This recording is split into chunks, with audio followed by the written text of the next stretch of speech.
top5rapwebsite.com. Vinyl of the week number 18. This week we got Peter Frampton, I'm In You. So Peter Frampton, he's an English musician, and I'm In You is actually his first platinum studio album.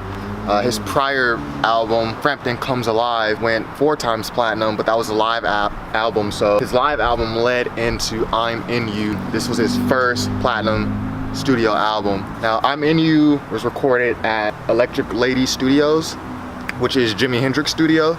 Jimi Hendrix built that studio. Since then, it's been the home of many legendary recordings from David Bowie to Stevie Wonder, AC/DC.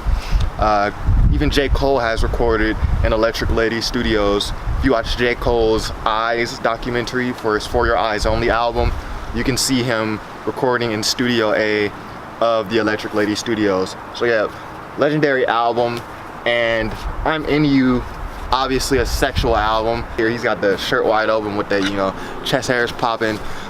It deals with a lot of relationship, sensual, intimate type issues. It actually features a nice slate of musicians. So Ringo Starr from the Beatles does the drums and percussions on I'm In You. Mick Jagger is featured as backing vocals on a couple songs, including I'm In You and I believe Try to Love. This album was brought to light due to the success of Peter Frampton's live album, Frampton Comes Alive. Frampton Comes Alive is one of the best selling live albums of all time. So yeah, there's a pretty star-studded cast of musicians. Stevie Wonder does the harmonica on Rocky's Hot Club, so that's a very funky track. This whole album is, it's labeled as the genre pop and rock, but it has a lot of funk influences. And I think Jimi Hendrix had a hand in a couple tracks. Track number 4, Won't You Be My Friend, it really reminds me of Jimi Hendrix, with the funky bass, the synthy keys, and there's a spiraling electric guitar, and also lyrical and vocal inflections that are typical of Jimi Hendrix. Some of my favorite songs in this album, the title track, I'm In You. This is the single that set this whole album off. It's what the album is named after. Putting My Heart on the Line is great. Won't You Be My Friend is great.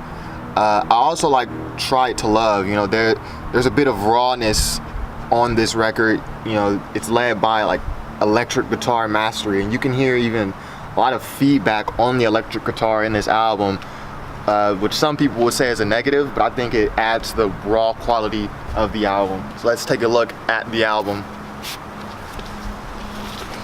See some of the band work here. Some scenes inside of Electric Lady Studios. Kanye West actually had his album release party for The Life of Pablo at Electric Lady Studios. So this is a very legendary studio. It's actually the first artist-owned record studio. So Jimi Hendrix, he put a lot of hard work and time into Electric Lady Studios. It produced a lot of great albums. He only got to record in it for about a year until he died. You can kind of read some of Peter Frampton's notes here. Putting My Heart on the Line also features Bob Mayo. So Bob Mayo, he's one of the engineers on this track, and he's synthesizing, kind of like Roger Zappa on Computer Love. So, a lot of great musicianship on this album.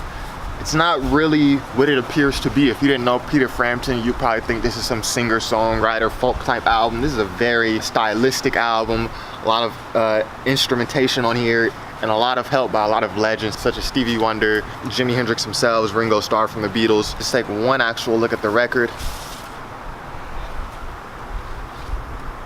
And you can see produced by Peter Frampton himself with the help of friends. That's side A, or that's side B rather, and there's side A. And Peter Frampton, he was recently diagnosed with a disease, so not sure how much longer we'll have Peter Frampton with us. But this album will definitely be in rotation for a long time. Top 5 Rap website, Vinyl of the week number 18. You already know what's going on. Peace. Huh? 17. It's number 18.